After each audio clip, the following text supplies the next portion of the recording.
কালী পুজোর রাত তোমাদের কেমন কাটলো? তো দেখো আমাদের বাড়িতে সব টুনি লাইট লাগানো হয়েছে। আর দুটো পুচকে দেখো, আমার ছেলে আর আমার জায়ের ছেলে দেখো বাজি ফাটাচ্ছে। ওদের বাজি ফাটানো আর শেষ হয় না। তো এখানে একটু চরকা বাজিও ফাটানো হয়ে গেল, তারপরে ফানুস ওড়ানো হয়েছিল। আজকের দিনে একটু ফানুস ওড়ায় সবাই। তো দেখো কি সুন্দর করে ধরা হয়েছে।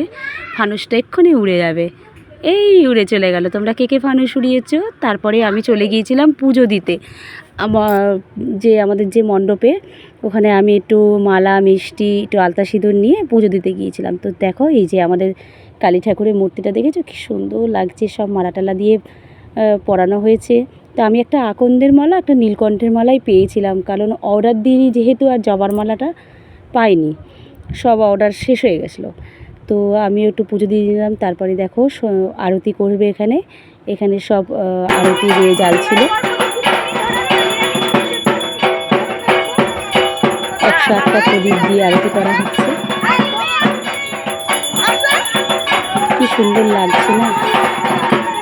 এই ঢাকের আওয়াজ, শাঁখের আওয়াজ খুব ভালো লাগে। এই দিনটার জন্য আমরা একটা বছর অপেক্ষা করে থাকি, যেহেতু আমাদের পাড়ার পুজো।